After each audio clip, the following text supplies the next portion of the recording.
noches a todos, bienvenidos a el segundo episodio de Crispetología, historias con sabor a cine. Hoy de nuevo desde Cinemas Procinal Las Américas, la Casa del Cinearte, un lugar especial para todos los amantes del cine en Medellín, y por supuesto para nosotros también es muy especial estar ya en el segundo episodio de Crispetología, un podcast que hacemos con muchísimo gusto para todos los amantes del cine, un podcast de Cinemas Procinal, y hoy tenemos un invitado muy especial. Por supuesto está conmigo Andrés Murillo, quien es mi compañero de set y que me acompaña para hablar y para generar esta charla. Andrés, buenas noches, ¿cómo estás? Hola, muy buenas noches. Sí, nuevamente reunidos, es un placer en el sentido de poder explorar con nuestros invitados a profundidad temas, seguir hablando de cine y compartiendo con nuestro público. Qué bueno, Andrés. Hoy vamos a tener un invitado que nos va a dar pie para hablar de algo que a las personas que como yo somos entusiastas del cine, no somos tan expertos, digamos, en unos aspectos técnicos, pero que nos generan también mucha curiosidad tener la oportunidad de compartir con un director para hacer algunas preguntas que cuando estamos viendo cine se nos vienen a la cabeza. Y yo creo que por eso hoy vamos a generar una conversación muy divertida y que vamos a aprender también muchísimo pues del invitado que tenemos, que sin más pues se los queremos presentar a todos ustedes. Carlos César Arbeláez, un director colombiano con una trayectoria absolutamente increíble y que dentro de sus proyectos cinematográficos tiene unas películas que yo sé que a muchos de nosotros nos han marcado y que se han convertido en un referente bastante interesante para la industria en Colombia. Entonces, Carlos César, bienvenido a Crispetología, bienvenido a Cinemas Procinal Las Américas. ¿Cómo estás? Muchas gracias por la invitación, Andrés, Daniel. Y bueno, Procinal siento mucho afecto por Procinal. Creo que es una empresa que ha patrocinado mucho el cine colombiano. Por ejemplo, con mi segunda película, ellos me dieron un apoyo espectacular. Sí, tengo mucho agradecimiento. Es como, sí, gente muy querida aquí, amantes del cine. Qué bueno, Carlos César. Bueno, entonces, para arrancar con pie derecho esta noche y este podcast, vamos a ver un video que ya les voy a contar cómo nos da pie para empezar el tema que vamos a tratar hoy. Entonces, vamos a rodar el video, por favor.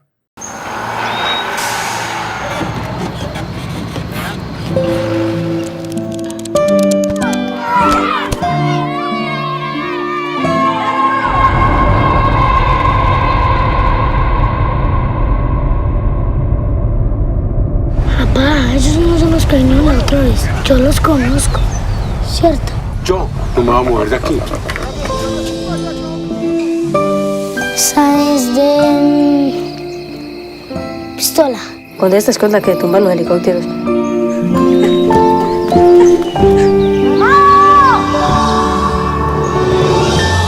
Estas con las de ustedes, de nadie más, ¿cómo así? ¿Cómo va, chique, con ese río? ¿Ya le ayudo? Eso, va muy bien, Genaro.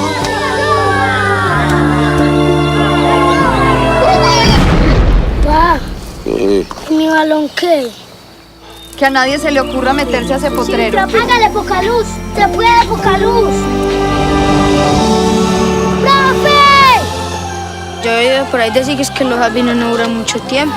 ¿Será por eso que les dan tanto gusto?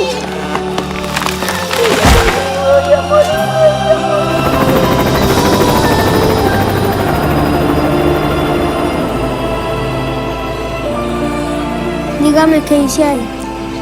Ponte el uniforme, queremos más fútbol y menos clase.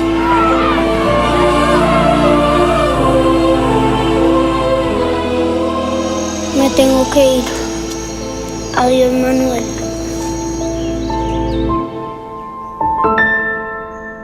Adiós. Bueno, Andrés, definitivamente cuando uno ve un tráiler como estos y ve una producción como estas, es inevitable pensar en todo el proceso creativo y todo lo que hay detrás de un proyecto cinematográfico. Empecemos hablando un poquito de eso. A ver.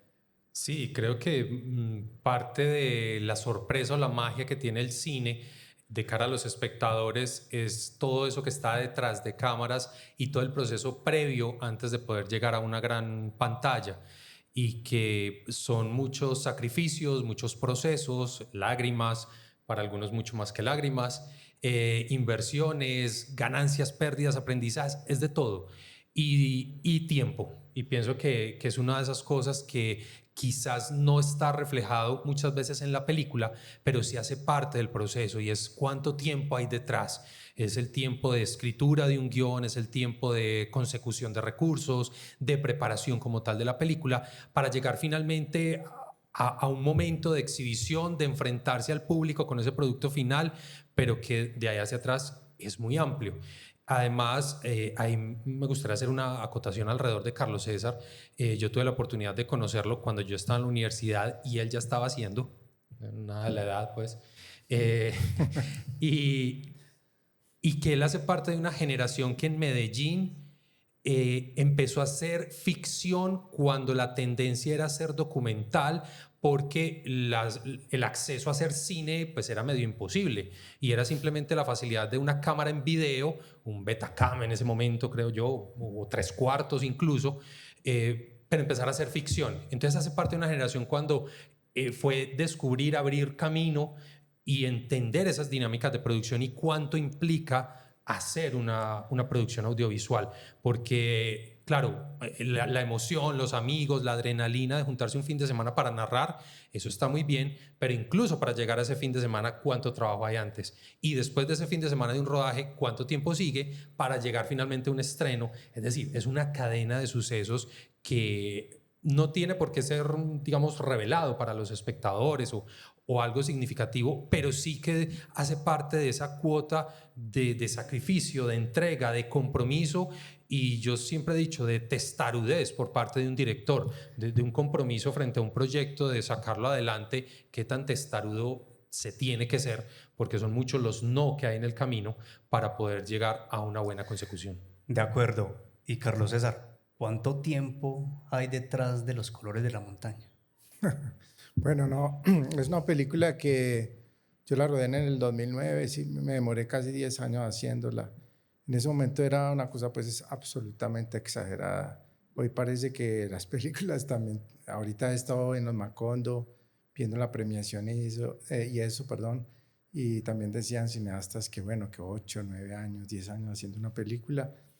Entonces es un proceso pues bastante largo, sobre todo pues la parte creativa es larga porque hay los guiones, por ejemplo Los Colores de la Montaña, un guión que tuvo 17 versiones.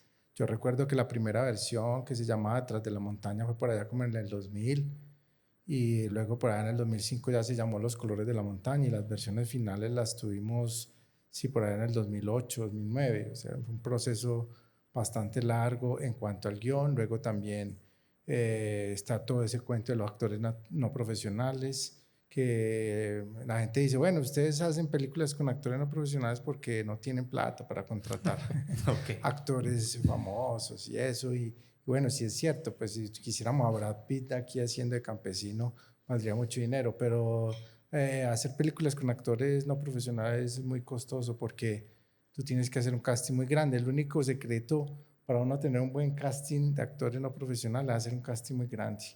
Entonces, luego de que haces ese casting tan grande, por ejemplo, Los Colores, mejor dicho, fue casi 2 años haciendo el casting, en conseguir a poca luz, tocó irme por todos los pueblos de Oriente buscando a poca luz, dizque porque Oriente había más albinos que en toda Colombia, y yo pensé que ellos iban a ir albinos al parque a recibirme al bus, y no era así. Y Mauricio, que es, todo el mundo habla de poca luz, pero Mauricio es realmente el que lleva la película de cabo a rabo. Ese niño nos demoramos 1 año y medio encontrándolo en las escuelas populares del deporte del INDER. Entonces, luego que escoges ese casting, tienes que ensayar esos actores. Luego que escoges esos actores, tú no puedes rodar de una manera igual que con actores naturales, los actores profesionales, actores naturales. El rodaje es mucho más complejo porque también las tomas tienen que ser completas. No puedes entregarle el guión a los actores naturales porque los estropeas. Entonces, cada que haces una toma es puede ser todas distintas, luego en el montaje es más complicado porque no sirve el reporte de script que la buena fue la 7, hay que mirarlas todas y sobre esas tomas armar la película. Los actores no profesionales se acaban de dirigir en el montaje. Tú ves, por ejemplo, aquí a Pocaluz, pero Pocaluz está armado casi que de 7 tomas. Cogimos el principio, mitad, la miradita del segundo toma, la mirada del tercero, está armado así. Entonces, eso de que con actores naturales es costoso también. Y que son niños, además. Y que son niños, y que conseguirlos. Y, por ejemplo, yo me acuerdo de una anécdota de María Llenares de Gracia, Joshua Marston, creo que era el director, que casi no encuentran a la actriz, que bueno, ella no era tanto una actriz natural o no profesional, o no sé si en esa época. Y no se iba a cancelar la película porque no aparecía la actriz, y había que buscarla y buscarla y buscarla, y de pronto esta chica que acompañó a otra al casting, él la vio en 3 segundos ahí en la pantalla y dijo, esa es María. Y he visto directores corriendo detrás de gente en bicicleta porque acaban de ver su actor. Laura Mora. O en un metro, perseguirlas por un metro porque ese es el actor. Entonces, son procesos bastante largos, ¿no? Carlos, me quiero devolver un poquito al proceso de la escritura. Recuerdo que tú contabas una anécdota de tu proceso en el que parte de la investigación era ir a mirar qué tanto material había sobre desplazamiento, que al final es esa gran problemática de trasfondo de la película, y que no encontrabas. ¿Cómo fue esas dificultades, por dónde te llevaron esos caminos de investigación para poder entender la problemática en lo cinematográfico en Colombia? Yo tuve muchos problemas con los colores al principio porque yo soy de formación periodística y no vengo de una escuela de cine. Entonces, por ejemplo, yo las primeras versiones de guión ponía a los paramilitares a hacer algo y luego ponía a los guerrilleros a hacer algo y luego al ejército para que quedara todo, o sea, eso equilibrado, una cuestión pésima del periodismo. Y entonces, hasta que alguien me dijo, no, es que esto no es periodismo, la historia es de unos niños que quieren ta. Entonces, por ejemplo, perdí mucho tiempo con eso, ¿cierto? Yo hacía los famosos pitch, ustedes saben qué son pitch, esas cosas que hace uno con los jurados para que le den la plata y eso. Y un día un asesor de guión me dijo, no, mira, es que tú estás equivocado, esto no es una historia sobre el conflicto, sino unos niños que quieren recuperar el balón y y eso me clarificó muchas cosas. Por ejemplo, la imagen del balón era una imagen en las primeras versiones del guión. Eran unos niños que iban a la escuela y veían un balón y no lo podían recuperar. Y luego en la reescritura se convirtió en el tema de la película. La problemática. En la problemática de la película, sí, eso lo reescribí con un amigo, Carlos Sena, me dijo, esa imagen es muy potente, deberíamos reescribir sobre esta imagen de unos niños que quieren rescatar un balón y se volvió a reescribir todo el guión. Y luego, bueno, yo creo que es Godard que dice que el cineasta es el que consigue la plata para hacer una película y ahora sí que más, yo creo. Y ahora sí que más. Carlos, y hablando precisamente de que va evolucionando el guión, hay varias versiones, pero ¿en dónde nace la idea inicial de Los colores de la montaña? Bueno, eso era un cortico que yo había hecho un corto en Santa Fe de Antioquia que llamaba La Edad del Hielo, que era con unos niños. Una historia muy sencilla de unos niños que se roban una gallina, le roban una gallina a una ancianita y se la comían en un sancocho. Y ellos cuando confesaban, el cura les decía, si no devuelven una gallina, no les voy a dar la comunión. Entonces quería hacer otro guión, pues me iba como bien con eso. Quería hacer otro corto de niños y un amigo cineasta me dijo, no, pero hacer otro corto otra vez de niños, porque no te vas ya un largo. Entonces empecé con una idea de unos niños que querían saber qué había detrás de una montaña y que al final se dan cuenta que detrás de esa montaña solo había otra montaña, una idea muy sencilla. Pero entonces estábamos en el 2000, en una época muy difícil en Colombia, empezaron a aparecer los guerrilleros sin darme cuenta, los paramilitares, y yo decía, no puedo narrar una historia tan bucólica, tan hermosa, en el momento en que estábamos tan difícil, y un poco a poco la realidad se fue como metiendo al guión, hasta que sí, empecé como con un largo, y sí, me demoré mucho. La película casi cerró en el 2004, se murió el productor, Ya cuando volvimos a empezar, ya los niños habían crecido. Ustedes saben, los niños cambian mucho de un año a otro. Psicológicamente son otros. Es extraño. A mí todavía, por ejemplo, yo rodé en el 2009 y en el 2015 me llamaban todavía a preguntarme el teléfono de los niños para hacer una película. Okay. Ya adolescentes gigantes. Ya están en la universidad casi. Ok, perfecto.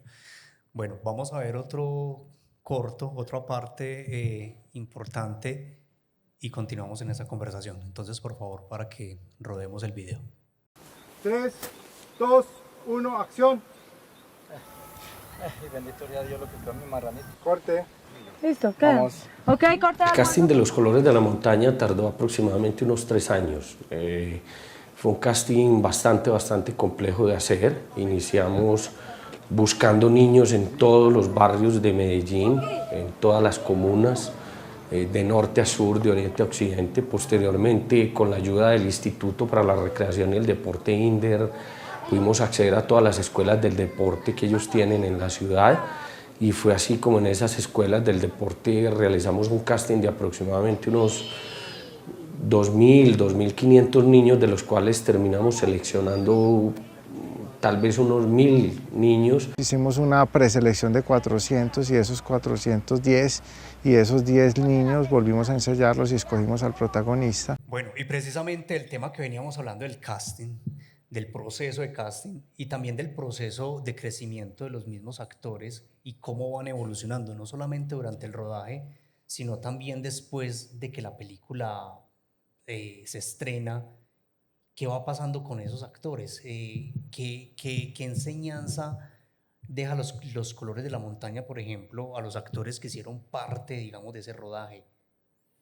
Pues con los cineastas es tenaz porque dicen, bueno, ustedes esos niños les mostraron la fama, fueron a Cartagena, aparecían, por ejemplo, Mauricio fue muy famoso, apareció en primera página del Espectador y todo, y después esos niños los abandonan, qué mal que ustedes, eso se lo han dicho a muchos cineastas, aquí también colombianos, pero pues uno, ¿qué más puede hacer? No sé. O sea, yo tuve mucho contacto con ellos al principio, era casi como un Papá Noel para ellos. La película dio cierto dinero y además del sueldo, pues me acuerdo que un diciembre les dije, bueno, llegó Papá Noel, van a escoger el éxito, estamos en el éxito, van a escoger ustedes lo que quieran del éxito, una cosa. Bueno, ya los papás los tenían entrenados, todos dijeron, no, queremos portátil. Pensé que iban a pedir unos tenisitos. Unos tenis, una camiseta. No, todos queremos portátil. Yo ya dije que sí, de una al otro año también lo mismo. Pero ya al tercero, pues ya, sí, pues por ejemplo, Pocaluz ya es un ingeniero, se graduó creo que ingeniero químico el año pasado en la Nacional. Me odia. Pocaluz me odia. ¿Por qué? Porque yo lo rebauticé para toda la vida. No sé, es el mejor sobrenombre del cine colombiano. Mejor. Sí. Yo me acuerdo el día que le dije, mira a la mamá, pues no sé si hoy se puede hacer eso una película. Yo le dije a la mamá, el niño tiene en la película el sobrenombre de Pocaluz. Y yo los miré y me iban a decir, no se puede, pues o sea. Y la mamá dijo, no, me paré muy bien. Es que como ellos no ven casi. Y yo por dentro decía, esto pues, o sea, va a quedar rebautizado para toda la vida. Y así fue, no sé si a él le sirvió eso, pues bueno. Y bueno, Mauricio ya tuvo un hijo, ya es papá. La niña, no sé, Elizabeth, también creo que ya se graduó. Julián quiso ser una cosa muy extraña, pasó con Julián, porque Julián quiso seguir la carrera de militar. Y yo le dije, hombre, ¿cómo te ocurre vos, protagonista de Los Colores, y ser militar? Esto pues yo no estoy de acuerdo. Mire, no, yo quiero ser militar y seguir la carrera militar y ser suboficial. Y estuve en la casa varias veces cuando estaba prestando servicio militar y como era un chico pobre no lo aceptaron en la carrera de suboficial. Me acuerdo, le presté hasta un vestido que yo tenía viejo, lo pobrecito Julián. Se llama Norberto. Entonces, él es de jardín, ¿no?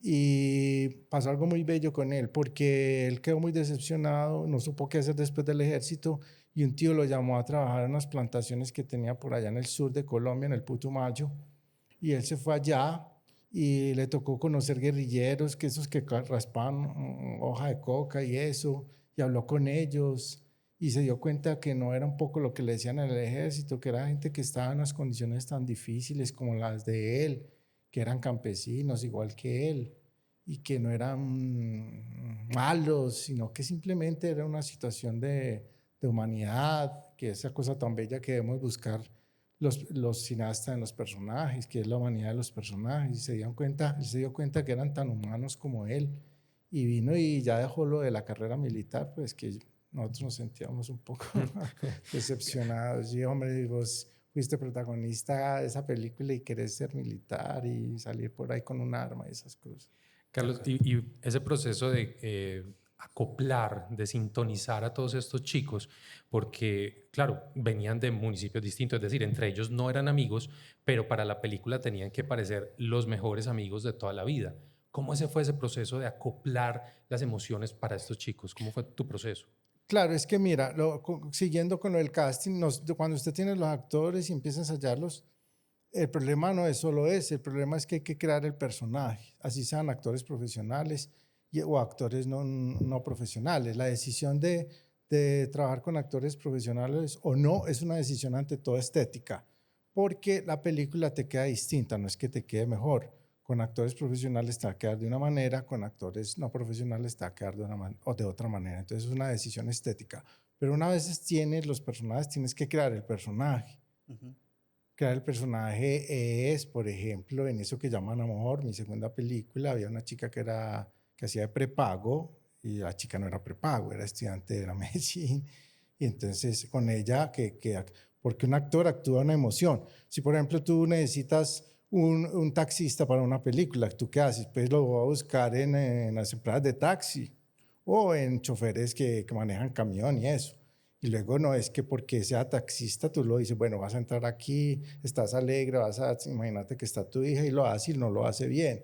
Y esos 1000 que hacen, ninguno lo hace bien o de pronto uno lo hace bien. Entonces de pronto cuando escoges ese uno que hace bien, porque actuar es actuar una emoción, tienes entonces que crear el personaje un poco, como con esta chica también, que bueno, ella no era prepago, porque quisimos una prepago de verdad, pero nadie prepago iba a salir de prepago.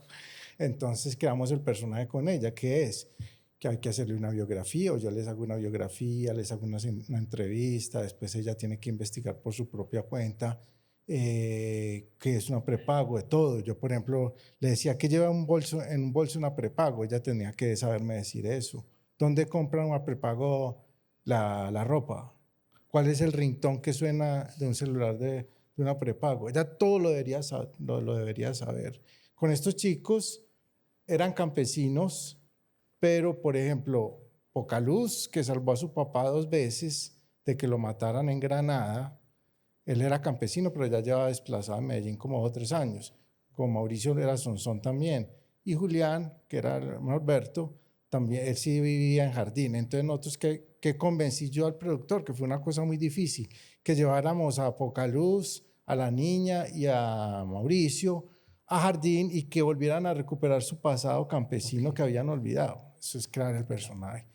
Y otra cosa muy importante, que ellos tenían que hacerse amigos, muy amigos, para que cuando rodáramos la película se sintiera que eran amigos de verdad, que no era que se hubieran conocido 8 días antes. Y eso fue una discusión con Juan Pablo, porque eso costaba mucho. Porque era tiempo y dinero, o sea, era sentarse que en una finca o en espacios libres jueguen, hagan de cuenta que son amigos y jueguen. O sea, y entonces un productor dice, oye, eso sí es la película, ahí jugando esos niños, nosotros los trajimos se iba la mamá, la hermanita, todos de paseo, felices, a jugar a Jardín, y eso se nota en la película. Pero eso hay que convencer a un productor a veces de que esas cosas por ejemplo, Damián Alcázar, hay una anécdota muy famosa de cuando hizo el papel de Satanás, de este asesino de, ¿cómo se llama? Poseto.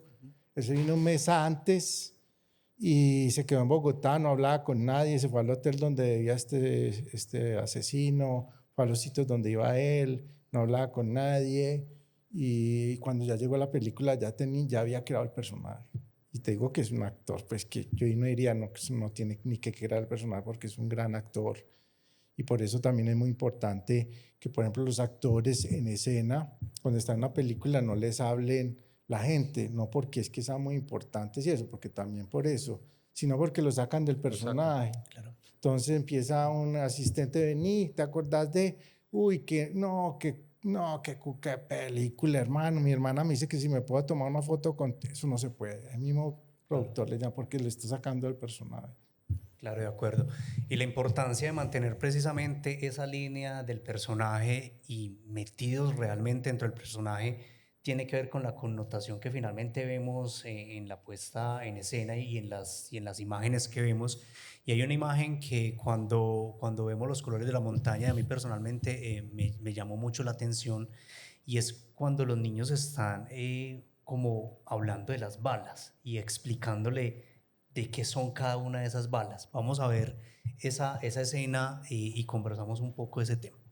Los que tienen tamborcitos que voltean, que cada que voltea se dispara una bala. Televisión. Ah, bueno, pero lo ha visto. Mira, esta es de esas de revólver, vea. Esta, ahí no me sé de qué es. Esa es de pistola. Esta ahí no me sé qué es, güey. Si me la adivina, se la regalo. No sé. Esa es de una escopetica y toda chiquitica y una chichipatica. Ahí no me está de qué es. Esta se la meten al Galil, el R15 y el AK-47. De estos de los que utiliza mi hermano Johan. ¿Esta acuerda de las vainitas que encontró Pocaluz el otro día en la cancha? Son de estas mismas, solo que con proyectiles. ¡Ay, Julia! ¡Ay, Julia! ¡Qué chillón! Y Andrés, teníamos ahí un tema. Sí, que no quería dejar pasar Los colores de la montaña porque es una de esas pocas películas que fue un fenómeno en su momento y sigue siendo vigente ese fenómeno como cine colombiano, la empatía con el público y ese impacto con el público, y no solo nacional sino internacional. 2 años después del estreno y le seguías dando vuelta al mundo de cuenta de festivales, invitaciones especiales y demás.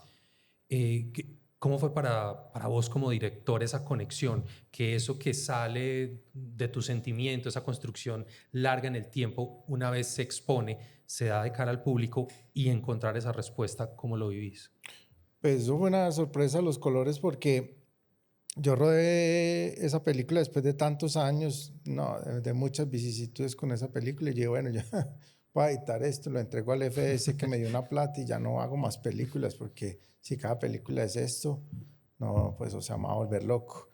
Y de pronto la invitaron a Cine en Construcción, allá lo vieron los de San Sebastián, ganamos Cine en Construcción, fuimos a San Sebastián y ganamos Mejor Nuevo Director, y la película se disparó, pues o sea, sí, o sea, la película Los colores ya pues viéndola un poquito en retrospectiva tiene como 3 cosas muy importantes. Una, que es una película que funcionó tanto con la crítica como con los espectadores, con el público general, que casi nunca sucede. Casi siempre las películas funcionan bien en festivales o funcionan en taquilla, pero las dos cosas nunca funcionan.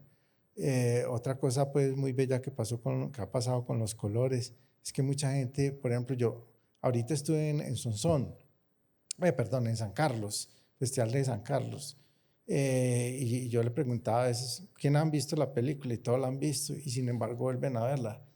O sea, repetí una película colombiana 3 y 4 veces. Pues para mí es un gran orgullo porque, o sea, por ejemplo, por decirte algo, hay anécdotas tan bonitas como en La Ceja, me decía una amiga, mi abuela ha visto Los colores 9 veces. ¿Y sabes cómo se llama? ¿Cómo es su correo? pocaluz@gmail.com.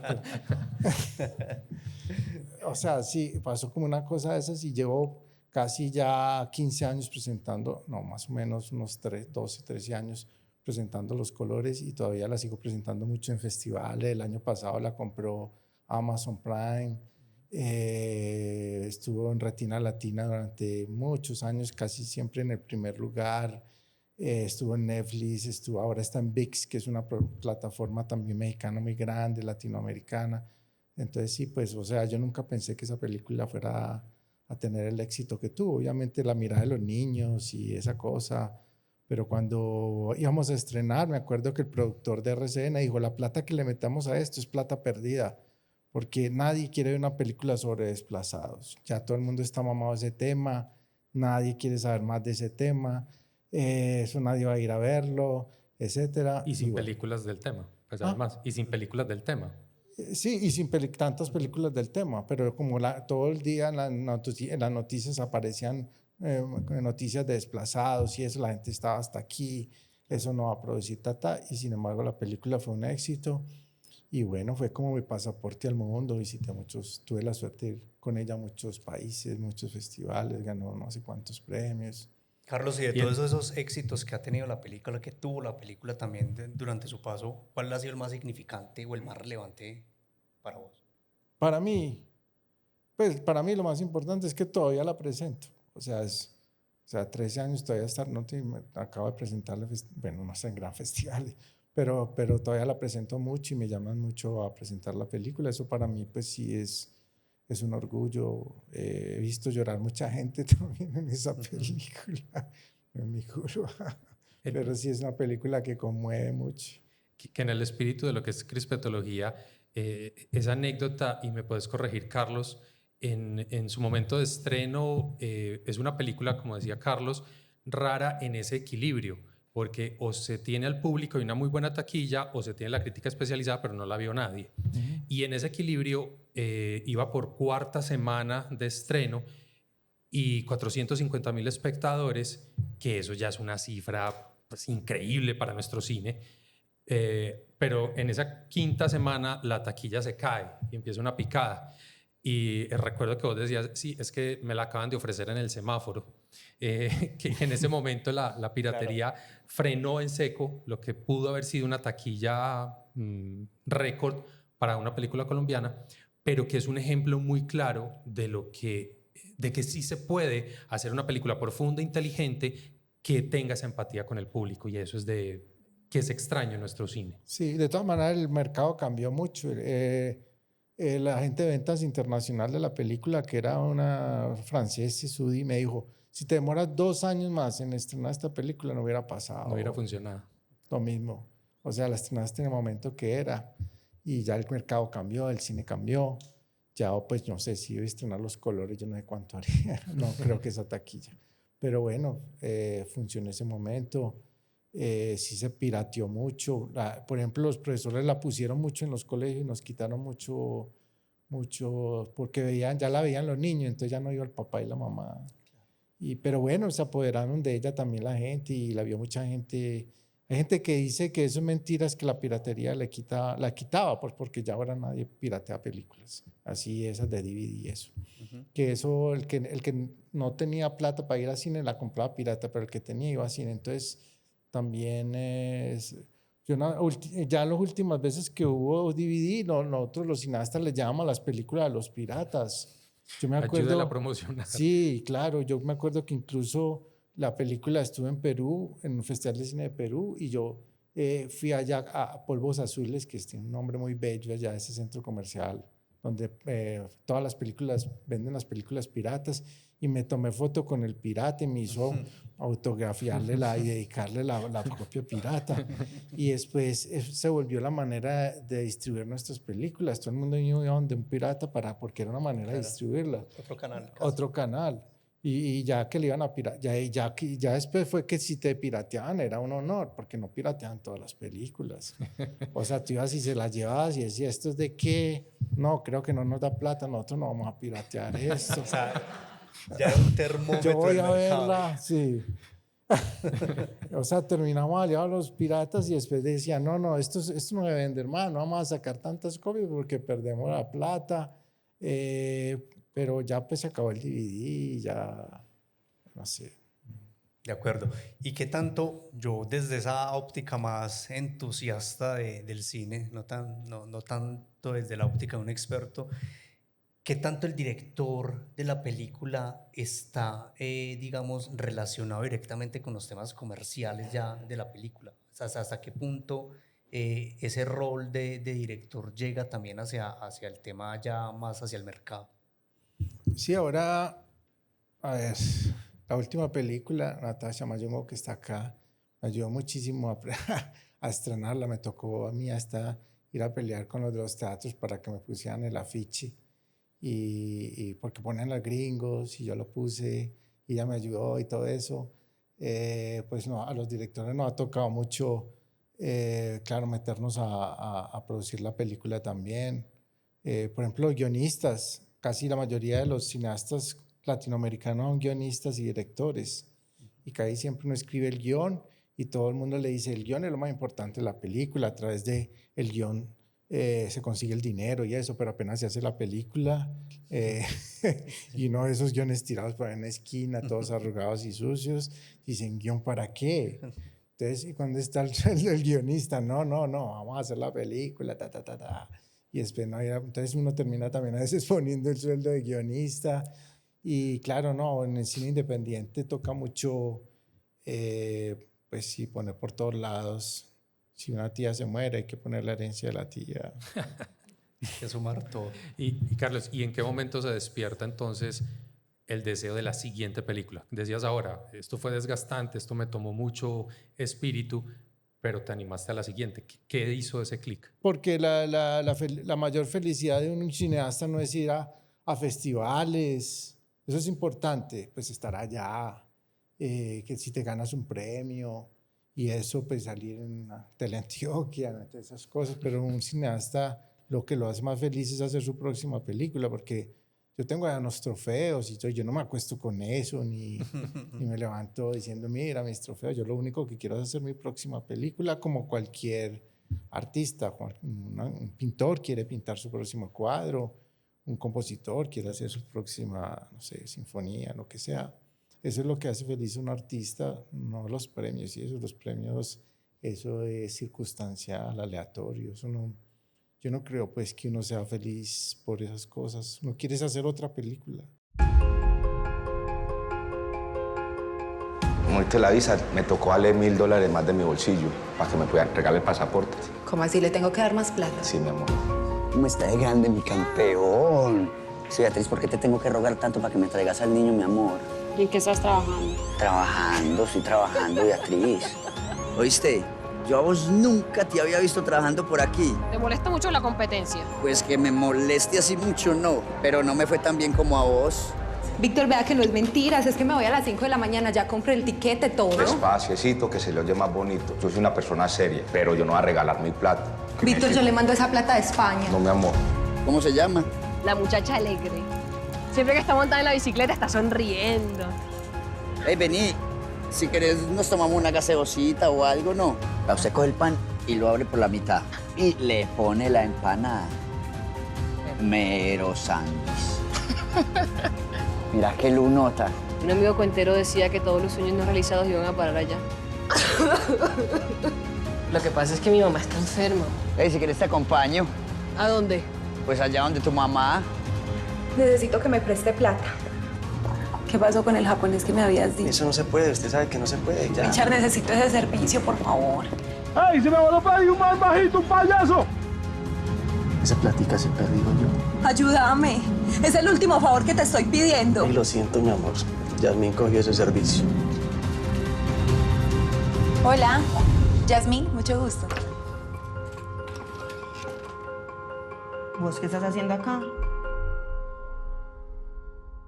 Carlos, y veamos entonces el tráiler de Eso que llaman amor, que fue entonces la película siguiente a Los colores de la montaña, y cómo llega entonces esa historia y esa película a tu vida. ¿Y cuánto tiempo? Si la primera fueron 10. Sí, yo me demoró mucho, pero lo rodé muy... O sea, yo estrené Los colores en el 11 y estrené esta en el 15 y 16. No se demoró tanto. Yo tenía otra historia de niños, pero el que había sido el distribuidor de Los colores me dijo, no vas a hacer otra película de niños, porque te van a decir, te hemos pillado. Otra de niños, te hemos pillado. Entonces, haz otra cosa muy distinta. Y no sé si fue buena sugerencia, porque es una película muy distinta, es de noche, eso alrededor del tema de la madre. Yo quería hacer una película que fuera como un homenaje a la ciudad de Medellín. Sí. Como dice José Manuel Arango, esa ciudad que tanto quiero, esa ciudad que tanto aborrezco. Y entonces hice una... A ver, y no sé si ustedes han visto el decálogo de Kieslowski. que son 10 películas que se hicieron para una televisión alemana polaca en los años 80. Y esto se puede hacer en Medellín, no puede hacer como 10 historias de Medellín y tan fácil esto, ¿no? Decía yo. Y entonces empecé a escribir historias de Medellín. Una de ellas es La Serenata, un corto que yo hice sobre unos mariachis y tenía otras más y al final escogimos 4 y rodamos 4 que se mezclaban un poco así como las películas de Iñárritu. Era de noche, era muy distinta los colores, demasiado distinta, historias urbanas, era como montarse a un metro y seguir a unos personajes que te encuentras en el metro y a través de esos personajes hacer un retrato como de la ciudad.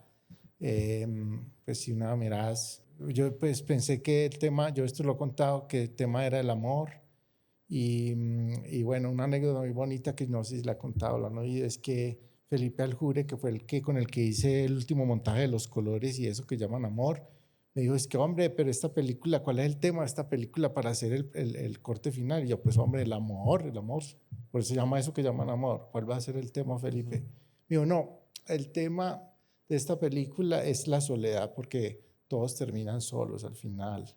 Entonces yo dije, no, pero ¿cómo se te ocurre, Felipe? Hombre, yo llevo escribiendo este guión desde el 2006, más a decir que yo no sé cuál era el tema de mi película. No, te lo dejo, que no sé qué, pero esa es la soledad. Eso no es el tema del amor y necesitamos definir el tema para hacer el corte final. Necesitamos saber bien cuál es el tema. Y yo me fui todo triste para la casa y luego vi una frase muy hermosa de García Márquez que decía que cuando uno conoce el amor, conoce la soledad. Y no, es que es el mismo tema. Es que el tema de la soledad y el amor es exactamente el mismo tema. Entonces, sí, es una película que no tuvo pues todo el éxito de los colores. El productor se rasgaba las vestiduras diciendo que eso había sido un fracaso, que siempre como que cuando las películas fracasan es como culpa del director, que no hiciste bien hasta. Probamos 4 historias y solo editamos 3, o sea, se perdió una semana de rodaje, lo cual el productor estaba también diciendo, uy, toda esa plata que se perdió y era la que gastamos más dinero. Nos invitaron a un festival clase A que era Tailín, esa que queda por allá no es que hace Andrés ese festival India. No, por allá como no me acuerdo, donde se estrenó La Ballena, no me acuerdo. ¿De Jericó? No, por allá en Polonia, no me acuerdo. Okay.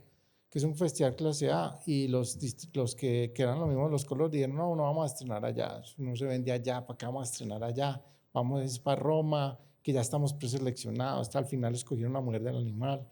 Entonces de todas maneras siempre fue como, no sé, una docena de festivales, hizo 12,000 espectadores, gracias otra vez a la cuña Procinal, que no apoyó tanto, pero ya voy a hacer 12,000 espectadores, es casi imposible. Una película colombiana, hacer 12,000 espectadores no es nada mal. Es un reto. Carlos, y ese reto de pasar de filmar, digamos, en el campo a la ciudad, de día a la noche, ¿qué tanto te marcó? ¿Qué tanto pudo generar algún tipo de cambio en tu forma de abordar el proyecto como tal? Sí, las segundas películas son como maldiciones para los directores. Hay muchos directores que las segundas películas dicen, no sé qué pasa, pero ¿qué pasó? No, esa película tan bella, esos niños, estábamos esperando algo así otra vez. La venganza de poca luz, como decían los niños míos actores. Cierto que está, y esto tan distinto, la gente dice, no, pero ¿por qué historias de prepagos y no sé qué? Entonces, se resintió mucho que la gente quería ver otra vez algo parecido a Los Colores y salió una cosa muy distinta. No sé si mejor o peor, pero es demasiado distinta. Entonces la gente dijo, oh, pero esto no. Yo me acuerdo que el gerente de Cine Colombia dijo, pero este es el director de Los Colores de la Montaña, no puedo creerlo, esto es una cosa que paga otro director, etcétera, etcétera. Pues la pasaba maestros como Truffaut, que hizo Los 400 golpes, y después hizo Dispárenle al pianista, y todo el mundo, pero esto es Truffaut, esto es de Los 400 golpes, esto es un fiasco, esto no puede ser. Pero era bueno hacer una cosa muy distinta, porque como te digo, hacer otra vez una historia de niños, de pronto hasta me hubiera ido mejor, no le hubiera hecho caso a Eric Snecker, que fue el que me digo que no hiciera más películas de niños, pero sí es bueno hacer otra cosa distinta, ¿no? Carlos, y en esa segunda película, ¿cuál sientes que es como lo que más te retó? Es decir, desde lo artístico al ser tan diferente, la producción como tal y todas esas entremanejes que se dieron, o esa, digamos, no respaldo del público comparado con lo que fue con Los Colores. ¿Cuál se convirtió para ti en mayor reto? Pues ese formato, que eran 4 historias, muy difícil, no vuelvo a hacer pues nada parecido. Eso lo hace Iñárritu muy bien, pero eso... Guillermo Arriaga. Arriaga. Ese tipo de estructura difícil de hacer, y eso que eran 4, y entonces me entraba una, la segunda, luego la cuarta, luego la tercera. No, hermano, hacer avanzar 4 caballos al mismo tiempo, muy berraco. No, es muy difícil hacer eso.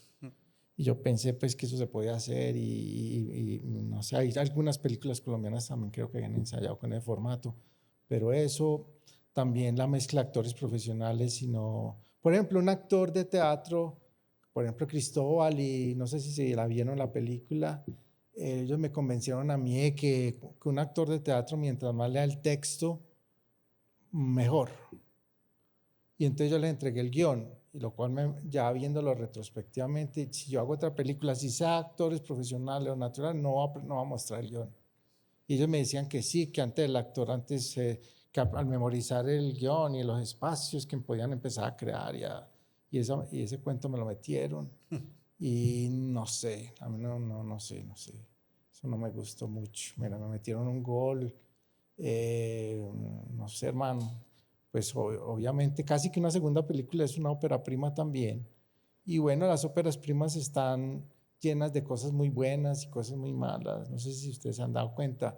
Las óperas primas tienen momentos muy buenos. Yo incluso veo Los Colores en estos días que la vi completa otra vez después de muchos años, y yo veo que hay momentos muy buenos, otros momentos muy regulares. Pero casi todas las óperas primas son como así. Son muy desiguales porque son de directores que apenas están empezando a dominar el lenguaje y todo eso. Sin embargo, pues hay muy buenas óperas primas, no lo hablo pues por mi película, sino que al final como que gana, ¿cierto? Pero sí son desiguales. Sí. De acuerdo. Vamos a ver entonces otro fragmento.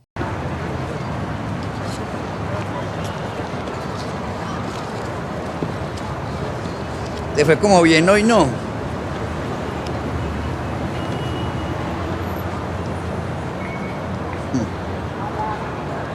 ¿Ve? Hasta dolarito y todo.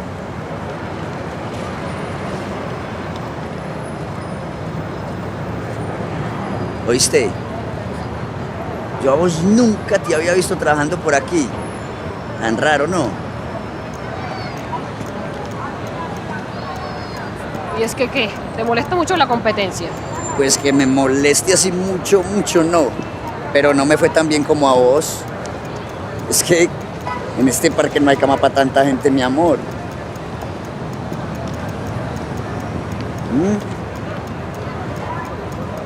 ¿Y desde hace cuánto trabajas acá? Voy a ajustar como 6 meses. Es que este lugar es el mejor para trabajar en Medellín. ¿Ah, sí? Además, sabes que el sitio hay que ganárselo, sí. Pues si tú lo dices.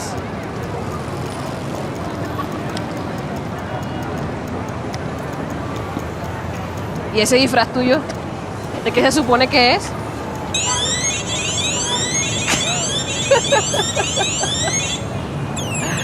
¿Nunca habías visto un selenita?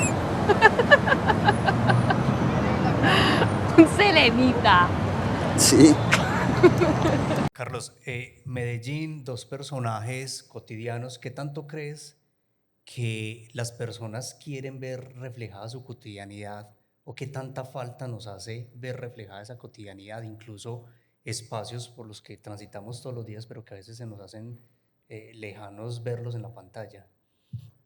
Sí, el cine tiene una cosa muy, muy bonita y muy particular. Por ejemplo, yo presenté esta película en una cárcel de mujeres, y eran pues mujeres, una vida dura y tal, algunas que habían ejercido mucho la prostitución, y cuando veían a esos espacios del centro y eso, se ponían felices.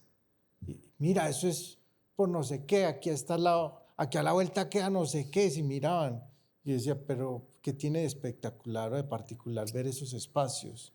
y mirar lo que producían ellos, ver esos espacios por los que ellas habían transitado, de pronto trabajado y eso, producía casi que una euforia en ellas, ver esos espacios de la ciudad. Entonces, por ejemplo, esta película que muestra tantos espacios de la ciudad, uno dice, bueno, eso pues sí son escenarios donde sucede, pero mira que toda esa cosa crea una identidad, es como un espacio, un espejo donde vos también te identificás. Por decir algo, si a mí me dijeran qué espacio de la ciudad a mí me produce, me identifico, no sé, ese es Caracas, entre la Oriental y el Palo. Esa callecita, no sé si ustedes la ubican, como yendo para el Colombo Americano. Yo cada que paso por esa calle, digo, aquí está como mucha de mi vida en esta calle, no sé por qué, puede ser porque iba mucho al Colombo o porque iba mucho al Guanábano a tomar cerveza. pero esa calle para mí es, no sé, es como media vida mía y me identifica mucho. Entonces el cine no es solo, perdón, pues las historias, los personajes, sino que los espacios son muy importantes. Por ejemplo, las telenovelas durante mucho tiempo, yo por ejemplo a mi madre que a veces ve telenovelas turcas y eso es casi siempre en estudios, en interiores. El concepto de exterior es un concepto muy cinematográfico, porque el exterior ayuda a expandir la acción. Eso lo agregaron mucho Mayolo y Sergio Cabrera cuando quedaron sin empleo para Infocine, llegaron a las telenovelas y sacaron las cámaras a la calle. Y eso le da un concepto absolutamente cinematográfico a lo que vos hagas, el exterior. Si vos pones dos personajes, una ventana como en la Polonesa, un mar como por ejemplo la Polonesa, que era donde yo quería rodar en un principio y no en el bar Málaga, si hay una ventana y afuera ves un parque de Bolívar, eso ya hay una realidad y que se te mete por todos los lados. Eso es cine, eso no es telenovela. Nosotros en esa misma esquina, Carlos y yo veíamos a veces que venían a rodar series y telenovelas y ponían los actores contra una pared y los rodaban. Eso no es cine. El cine es todas esas capas de dramaturgia que puede tener. Es decir, en un primer plano es una mujer que está hablando con alguien y está llorando. Ves luego una barra de un bar donde hay un tipo solitario tomándose una copa. Afuera, a través de la ventana, ves un tipo que está vendiendo unos perros y unos transeúntes que pasan más allá. Eso es cine, esos son niveles de dramaturgia, ¿sí? Entonces, uno ve la ciudad y dice, bueno, no, eso no es importante y eso, pero mentira es que todo ese concepto de exterior es un concepto muy cinematográfico, por ejemplo. Pues esto es casi para un curso, ¿no? Sí, no, ya media lección. Carlos, este segmento que veíamos, este fragmento, el de Gira, estos personajes, en lo personal es como el que más me conecta, más profundo, logra desarrollar el drama de ella y esa profundidad de la relación que se establece entre dos desconocidos, que marca un poco pues también las otras historias. ¿Cómo crees que se da ese acierto o ese nivel de conexión, si es a través de, si fue un segmento quizás más trabajado de la historia o si fue trabajo con los actores y ellos empezaron a dar otro vuelo a la historia en la puesta en escena? ¿Dónde crees que hay como esa profundidad y conexión? No, pues lo que pasa es que unas historias a veces conectan más está muy bonito de pronto porque la noche ellos están disfrazados. Yo quería en esa historia, bueno, no sé si lo logré, quería en esa historia como una metáfora del amor en el sentido en que cuando tú te conoces con alguien, hay como una máscara bella, tal, y a medida que te vas conociendo como que se cae la acabando esa máscara. Entonces, esa era como la metáfora que quería contar en esa historia.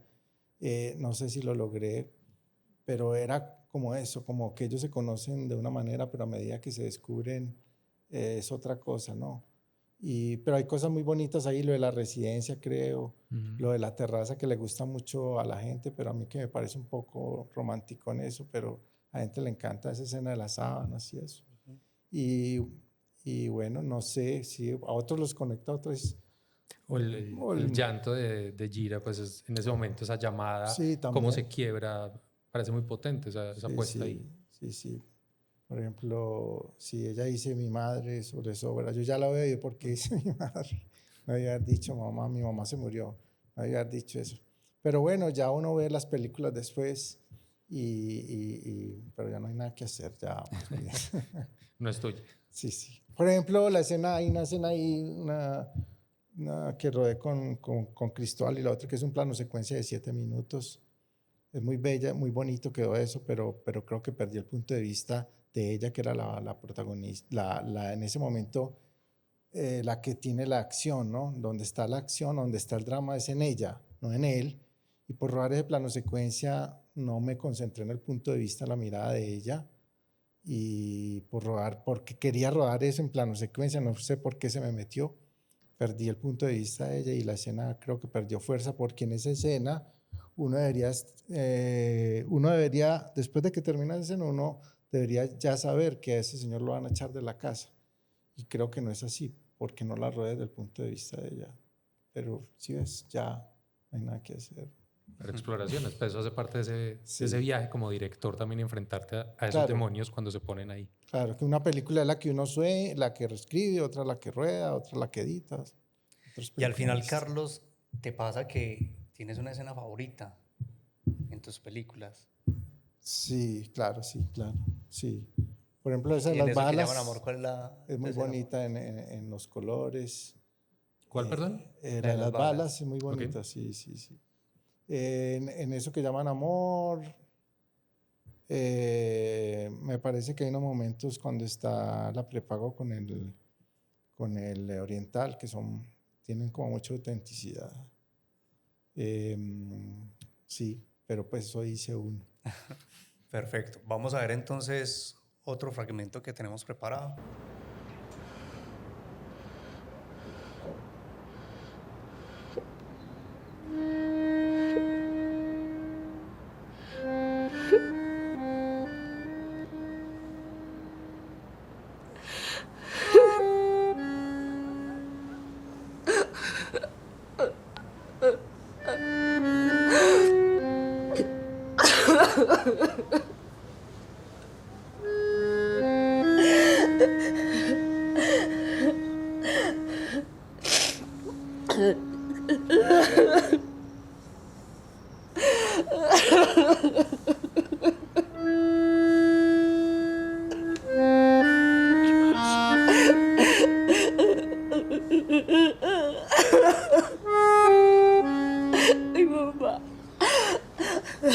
Mi mamá se murió.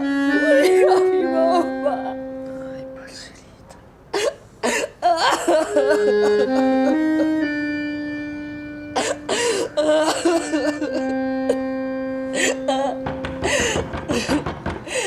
¡Ey, payaso! ¡Salí para eso, marica! Vení, págame el resto de la noche. Nos estabas contando entregarle o no entregarle el guión al actor. ¿Y qué tanto crees que juega la improvisación en tus películas? Pues con los actores no profesionales es mejor no entregarles el guión porque pues se empiezan a memorizar, pues uno lo descubrir y yo se empiezan a memorizar los diálogos y eso, y aviar muchas cosas. Por ejemplo, los niños vieron la película en Cartagena y la vieron, no sabían de qué trataba. Ellos más o menos sabían que lo de las balas, pero vieron la película ya. Mauricio, es que yo no entendí la película. Yo no puede ser. O sea, toda la película está vista a través de tus ojos. Mauricio no entendí. No, pero él no la entendió porque él estaba pendiente era de su actuación y recordando el rodaje. Y por ejemplo, la mamá de Pocaluz se puso a llorar porque a ella le tocó eso y no entendió todo lo que rodamos y apenas entendió. Ay, Carlos, yo no sabía que esta película contaba pues todo lo que nos había pasado, porque yo no les decía nada, yo no le entregué el guión ni nada, porque empiezan a obviar muchas cosas y a quitar frescura. Y ahora estoy pensando que también con los actores profesionales sería bueno, no, mejor ensayar, vamos a hacer una puesta en escena aquí, una donde pasa esto y más o menos esto, y háganla ustedes con sus palabras y tal. Me parece tal vez que sea mejor, pero cada película es distinta, ¿no? Y también depende del género. Pues obviamente una comedia no la vas a hacer a rodar así, una película de género, y eso no se puede rodar así. Pero un drama realista, de pronto sí se puede así, sí. Pero todo pues depende, ¿no? Todo depende, si no hay fórmulas en el cine. Todo lo que yo he dicho aquí se puede batir completamente. Carlos, Mentiras. entonces, eso que llaman amor y siguiente proyecto. Hablamos ahora de esos tiempos y todo ese proceso. Entonces, ¿cuánto tiempo te está llevando ese siguiente proyecto? Y en esos tiempos, ¿qué sientes que es lo que dilata a veces? ¿Es simplemente la creación como tal, el mismo proceso? Sí, yo que llevo 5 años tratando de hacer La chica del circo, que es una historia de una chica que se le desaparece el esposo en un circo, obviamente, y ella sale a buscarlo por todo el río Magdalena porque se desapareció. Y no he podido, pues no puedo conseguir dinero para hacer la película. Llevo ya 5 años, las películas están mucho más caras ahora, hay que conseguir mucho más dinero. El FDC, no sé, la ley de cine, la 814, pues sé que se nutre de la taquilla de la boletería, anda un poco en crisis, no sé cómo vamos a intentar hacer otra ley de cine o otra manera de financiar las películas, pues que no sea con el FDC. Paso a pitch muchas veces y no gano. Es decir, en este momento la coyuntura es la consecución de recursos. Sí, es que... Lo que en otro momento fue el tiempo de escritura de guión, ahora está haciendo es consecución. Sí, porque $4.000 millones o 3.000 que en una película no te lo puede dar sino el Estado. Como casi todo el cine en el mundo no se hace dependiente pues, de estas películas, no se hacen sino con el ayuda del Estado, porque un productor no va a poner 4.000 películas para, o sea, no sé, como una orquesta sinfónica o grupos de teatro con salas abiertas, esas cosas, si el Estado no las apoya es muy casi imposible que se hagan. A los alemanes, un cineasta independiente alemán, si el Estado alemán no le ayuda, no hace las películas, lo mismo en Argentina, lo mismo en México, en todas partes. Si el Estado no ayuda, es imposible hacer una película, porque imagínate para recuperar 4.000 millones de pesos, habría que hacer, Diana está por acá, ¿cuántos espectadores? No, mejor dicho, ni para qué decir. Eso no lo hace ni Marvel ni nada de eso. Entonces, tiene que ser con el apoyo del Estado, si no es imposible. O imposible, ¿cómo más? Lo que estamos hablando ahorita, que muera una tía tuya rica y te digas, o como Scorsese que acaba de vender sus viñedos para hacer su última película. O Visconti que se casaba y quebraba a la mujer. Exacto. Sí, desafortunadamente el cine es muy costoso, sí. Y sin plata no se puede hacer películas, no hay nada que hacer, no hay nada que hacer. Entonces, dentro de los tiempos que manejas, ¿cuándo crees que podemos estar o cuándo esperas que podríamos estar viendo esa? No, pues yo no sé, si alguien aquí quiere decir, vamos a invertir 4.000 millones en La chica del circo. Es una historia que quiero mucho, le he trabajado mucho, ha ganado ya premios, ganó por ejemplo el Premio Nacional de Literatura de la Universidad de Antioquia, primera vez que se premia un guión, y salió el libro ya, salió el primer libro que la película, pero no he podido conseguir la plata para hacerla. Es muy paradójico que, digamos, una mirada lejana es, con el éxito de Los colores de la montaña se abren puertas y se asegura un camino, pero no, ni siquiera con un éxito así. No, ni yo, pues, ni ningún cineasta, es muy difícil. Muy difícil, sí, porque pues 4.000 millones, ¿quién te va a dar 4.000 millones para...? Y bueno, ¿y cómo me devuelves ese dinero? Y la otra ley de cine, aparte de la ley de cine, que es que te devuelven tanto, tampoco ha funcionado, porque a un inversor le devuelven como la mitad, un poquito menos, y la otra mitad que devuelven 2.000 millones en impuestos y los otros tampoco ha funcionado. Entonces, no es como en México, por ejemplo. En México, tú puedes, hasta una empresa puede dar el 5% de sus impuestos a una película. Entonces, si tú vas, yo tengo socios mexicanos que acaban de hacer desde La chica del circo, hacer una película así. Un banco, BBVA, pues da millones de dólares en impuestos en México. Entonces dice, te va a dar $1 millón o $500,000 para tu película en vez de dárselo al Estado. Entonces, así sí se puede, pero tal como está la ley de cine ahora, no, pues es muy difícil. Y las diferencias, por eso México estrena 200 películas al año. Claro.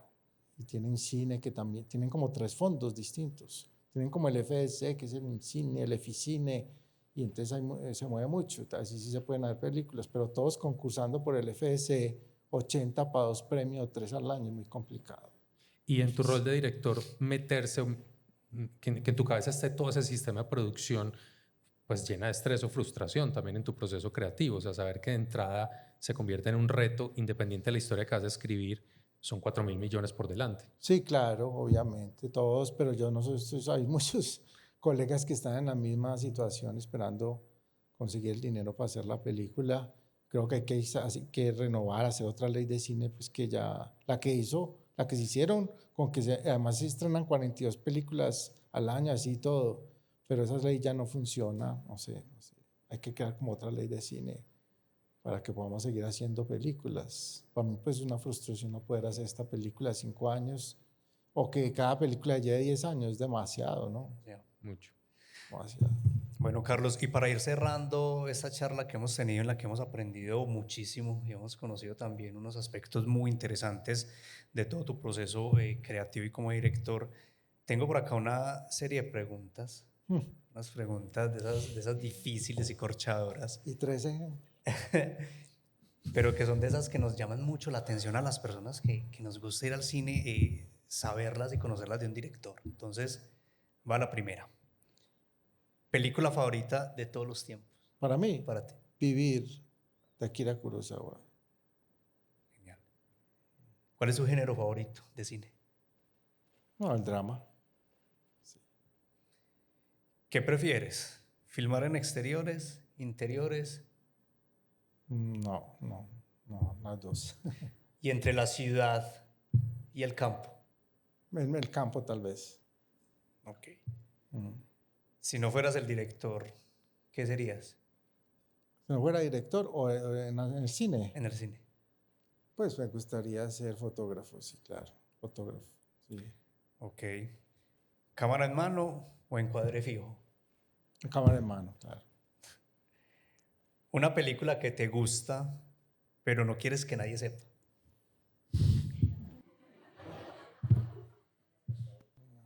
No lo sé. No, me corchas. Sí.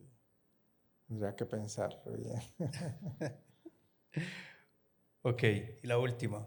¿Las crispetas dulces, saladas o combinadas? Combinadas. Perfecto. Andrés.